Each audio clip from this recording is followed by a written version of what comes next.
Is Reverend Dr. Wallace Bradley, and I'm the host of this show, The Bradley Report.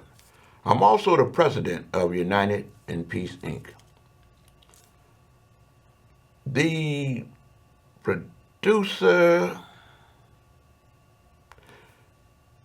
she helped me to get the issues that we both feel that you, the viewing audience, will be interested in seeing. And she's also the chairman of United in Peace, Inc., none other than Dr. Terry Marsh Bradley. Yes, she's my wife. I feel so blessed. And this show is brought to you by United in Peace, Inc. For clarification, United in Peace, Inc. endorse no candidates. As a matter of fact, United in Peace, Inc. is not a registered voter. But myself, Reverend Dr. Wallace Bradley, is a registered voter. And I would be supporting or endorsing or giving my views, opinionated views, to those who are registered to vote. Thank God that we're in America, and you don't have to agree with my opinion, just so long as you vote. We got some interesting topics.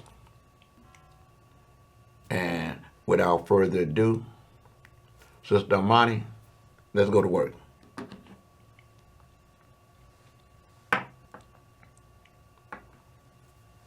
I think this is an upset result here, too. Just the fact that she won, and also the fact that she's winning by the margin that she is. Stratton with a 50,000 vote advantage over Krishnamurthy. And I suspect that number is going to grow, because one of the reasons she was able to win tonight is she is defeating Krishnamurthy by an overwhelming margin in the city of Chicago. She's basically beating him by a 2-to-1 margin there. And there is still a lot of vote to come out of the city of Chicago. But this is not just about winning Chicago big and withstanding some tough losses elsewhere in the state. As you can see, looking at this map, Stratton's support was more geographically expansive, I think, than some folks expected. In the inner suburbs of Cook County, just outside Chicago, she is winning there. She's winning here. You see, this is one of the big collar counties, Will County, and she's also winning downstate in some pretty big places, right around the state capitol in Springfield, just outside St. Louis in Madison County, St. Clair County. These are some pretty decent-sized population centers. And I think, Gotti, two things here in the closing stretch of this campaign for Stratton.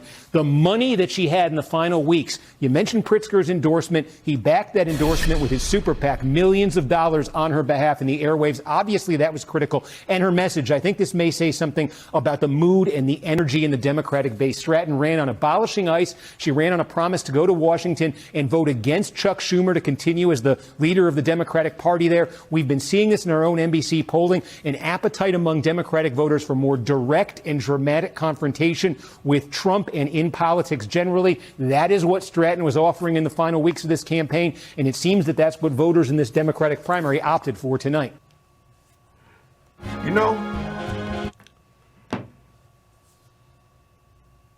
I was in New York with at the National Action Network on the 9th of April. That's Al Sharpton's organization. He's a friend of mine. And I was there with a young lady that's a charter member. No, she's like the chairman of a chapter of the National Action Network with the blessing of Reverend Al Sharpton. And we call her Mo in the Know.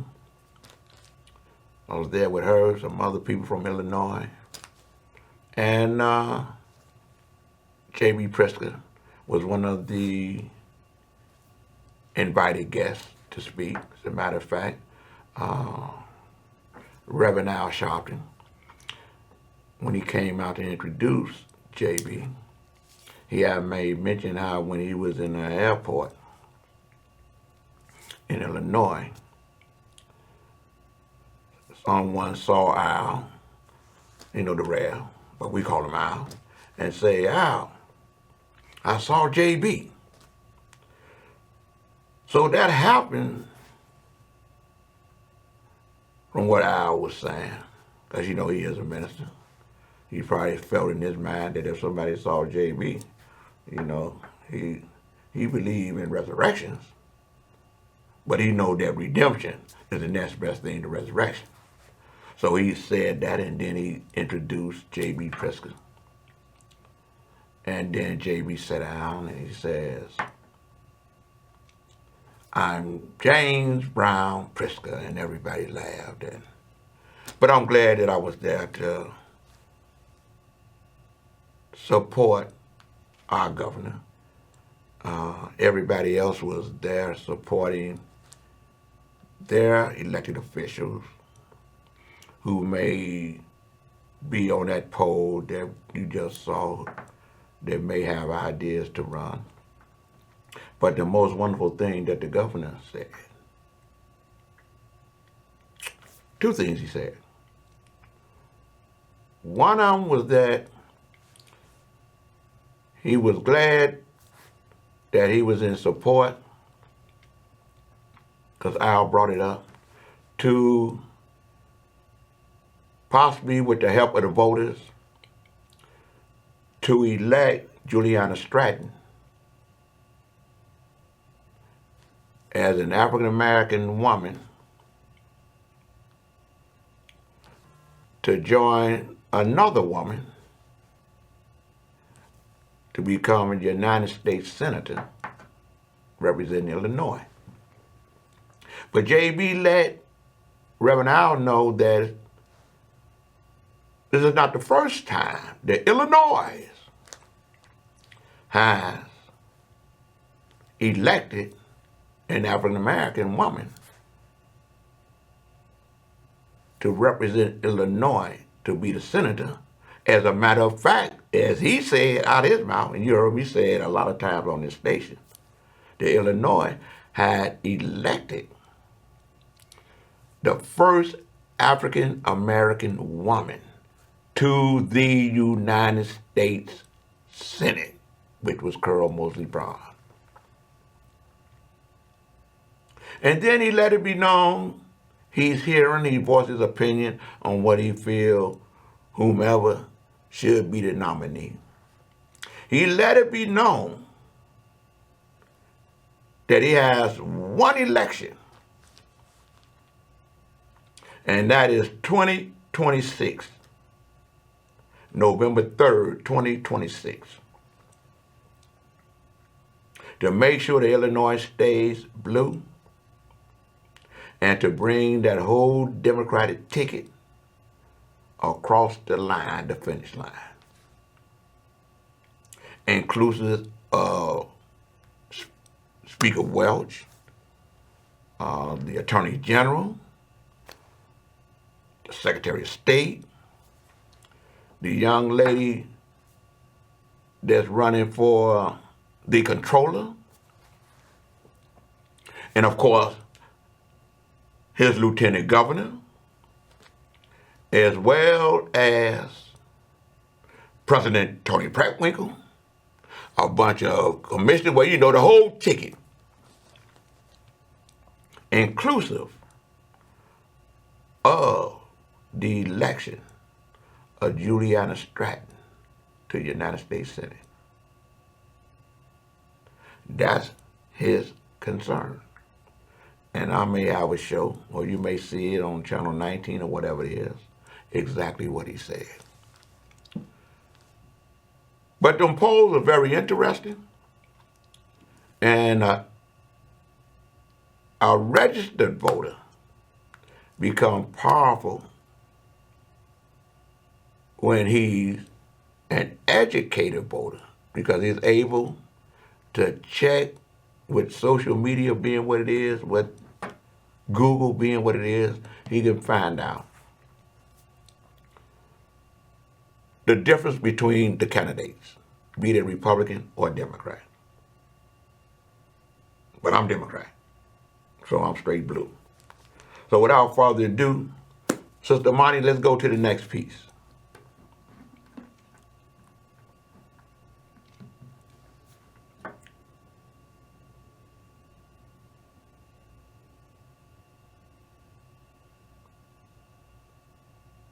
You know? Yeah.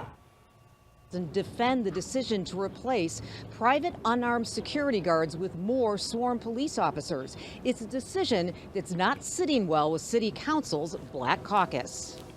Fresh paint at the 51st Green Line station is not the only CTA upgrade. The transit agency is ending its contract with unarmed security guards and replacing them with armed Chicago police officers and Cook County Sheriff's deputies. A move writers say is the right one.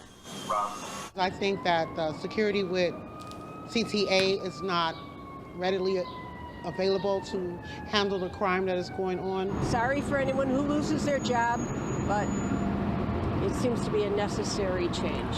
About 250 full-time employees who served as private security abruptly lost their jobs last Friday evening.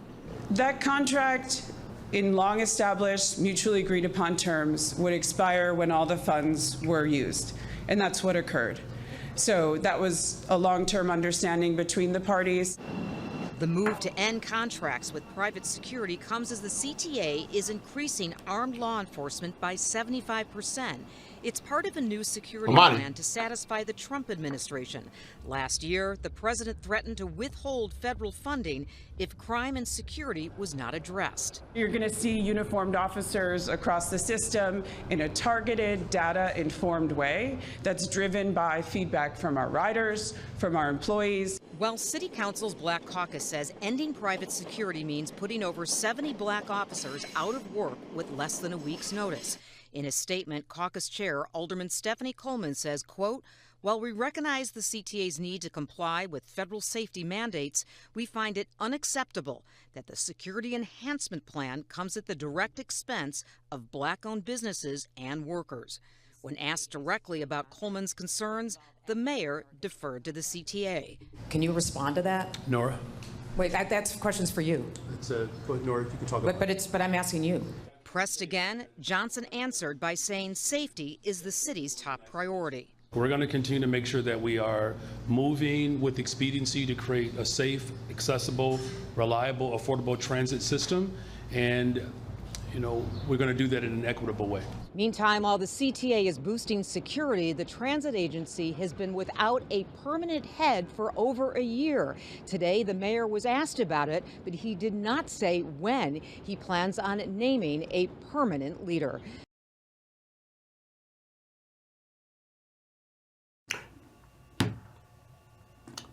I was at that event today with the mayor and 3rd Ward Alderman, Finance Chairman, Pat Dow,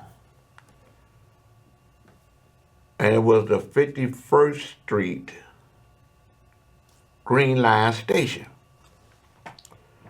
Those that don't know me and those that do, they know that that's a part of my history, which we call the low end. And when they brought the question up, I was glad myself that they brought it up, because it gave them, the people, a chance to clarify, instead of those that may try to create a real tape as if the mayor is destroying African-American contractors for something else. You got them red hats and all of them coming there, the MAGA supporters, they're supporting all the candidates with all the money want to run against the mayor. They know the most important thing is get the African Americans mad is if the mayor got rid of some black contractors to put other contractors in there. I was glad they let it be known publicly that the individuals' contracts had ended. So the individuals that had them contracts, signed them contracts, I'm being hypothetical. If they had a contract and it says after 2 years, it's up to us to make the decision to, and I'm paraphrasing, it's up to the city to make the decision if they want to renew your contract. And they may have not said that. They may have said that after the contract is up. That's it. In the interim, the real thing in the interim, you got a president that was holding on to money that was appropriated while Biden was the president to help with the red line extension. That's CTA. He held that money up illegally to the point they had to go to court and get all that straightened out. And the caveat, if that's the right word, of the reason why the president felt he could do that, because he was saying the public safety ain't good, ain't right, or whatever it is. So they had to make a decision. It just so happened that the contract was up. So they was able to say that the money that they was going to be spending is to bring more security to CHA. That's the police, that's the sheriff, that's other community organizations to help with the public safety to show that we have a better plan than the plan that the president was saying wasn't a good plan. So I'm glad that she asked the question. And I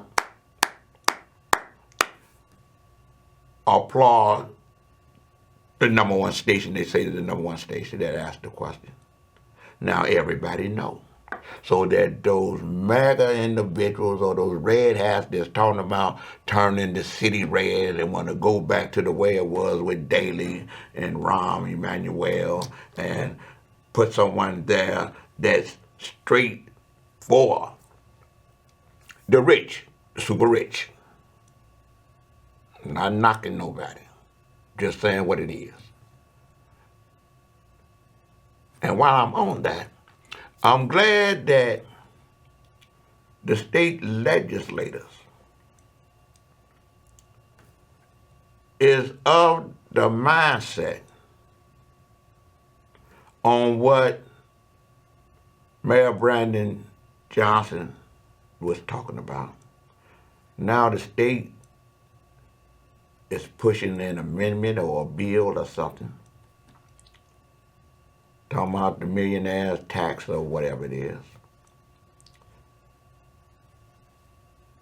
And it's getting support, from what I understand, from the governor. And we know how the governor spent $50 million to try to create an initiative or an amendment or whatever it was for the people to be able to cast a vote to make the decision. So it's like, by osmosis, for lack of a better phrase, you got three different entities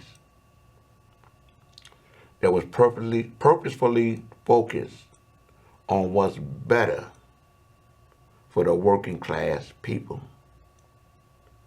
And now they're coming together to help make it happen. They got a right to voice their opinion after that happens and everything else and go back to jogging, because, you know, the governor got to be about the state, the mayor got to be about the city, county board president got to be about the county. And Speaker Welch has to be the one to help navigate to say what's going to come on the floor to be up for a vote. So I want to say hooray, hooray, hooray to all of them and all the organizations that believe in people power. Let's go to the next one.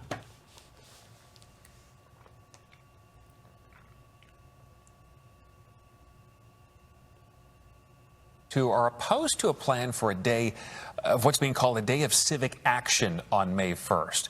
There's a compromise plan that would keep kids in school, but with the option to join protests. But still, some parents say they may file legal action over the plan. Our political reporter, Marianne Ahern, is here joining us with why these parents are so frustrated and so unhappy, Marianne. Stephan, the group of parents who spoke out today say their children will not be used as political pawns. There is a large rally scheduled at Union Park May 1st, and CTU is encouraging students to attend. But this group, they are considering legal action. They do not agree with the compromise drafted by CTU without a full CPS school board vote. While the schools will technically be open May 1st, parents say the planned curriculum includes politically charged content. NBC obtained a copy of that curriculum. It includes teachers talking to students as young as preschool about social justice, transgender rights, and protest. Children can make the choice with their parents to take an absence for civic action. Again, those are a choice that parents make with respect to their children. And I don't think anyone's disputing that. The question is when those choices get made for them. This is not about education. This is about politics. And we all know that very clearly, right? While we may not be lawyers up here, we are not naive. And we know exactly what CTU and CPS are doing with their children. And that is unacceptable and is completely irresponsible. The parents have an online petition asking CPS parents to also weigh in, and it is called nopoliticsinschools.com. Okay, so there's probably some parents that we see against and for them. Let's talk about the political side. Mayor Brandon Johnson, a former teacher himself, right, former member of CTU. We have to ask, where does he stand on all this? Well, he is very supportive, full support from the mayor. He wants the other city agencies to come up with logistics around that day, May 1st, for other city workers to participate. Use May 1st as an opportunity to elevate the consciousness of our civic responsibility, and let's challenge those with means to put more skin in the game so that our schools can be fully funded, can have access to health care, that we can have strong, reliable, safe, accessible public transportation, good paying jobs, and of course affordable housing. Meanwhile, Stephan, the parents who were at that news conference today, they will attend this week's school board meeting and say they want to see that full vote, and then they will decide whether or not to take legal action. Okay. It's not a done deal yet. Not yet. Okay. We'll see what happens. Marianne, thank you so much. We appreciate it. You know, I want to say this. I believe, because they took civics out of schools. You got a president that's pushing for the draft. So the young children that's in school that will be eligible to vote come September or before the election in November. The plan that they came up with was a very good plan. Schools remain open. Only way the children can go on the field trips, they will have to get permission from their parents. If the parents don't give them permission to go on the field trip, a supervised field trip, they can't go. They're in the school. Those that can go will be supervised, and it will be an educational thing for them. Because we once was young.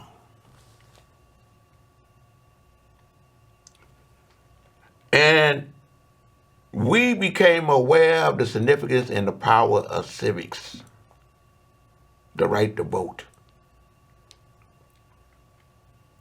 And now we got individuals that's taking away their rights.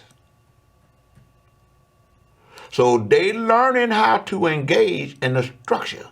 It's a wonderful educational piece. Hooray for CPS, CTU, the parents that understand it, and those that don't is entitled to their opinions. Just say you don't want your kid to go to the field trips, send a letter, because I'm quite sure they got enough time to send those letters home by their children to the parents.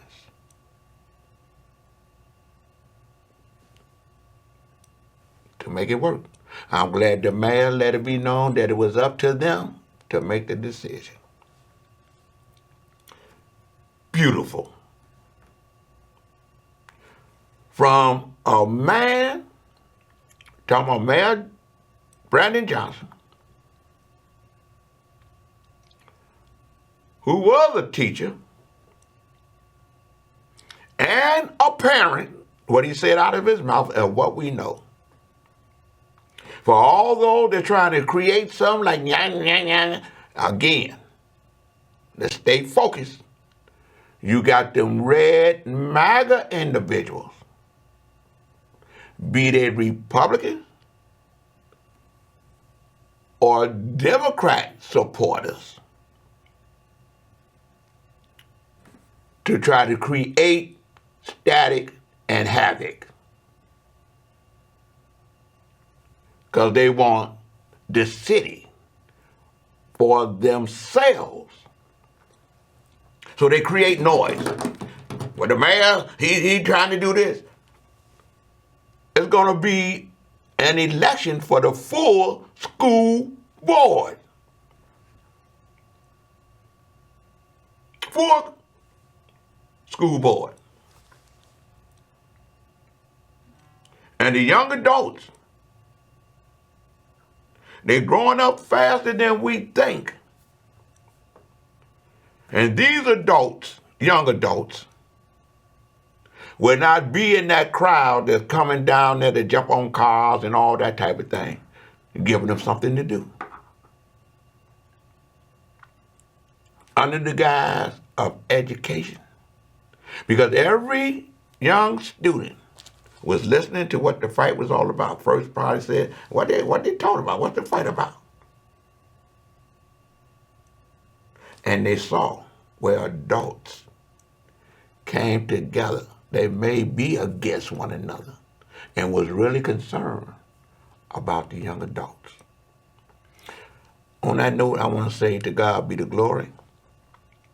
That's Gator's story. And every story is a testimony. And that's Reverend Dr. Wallace Bradley's sermon for the day.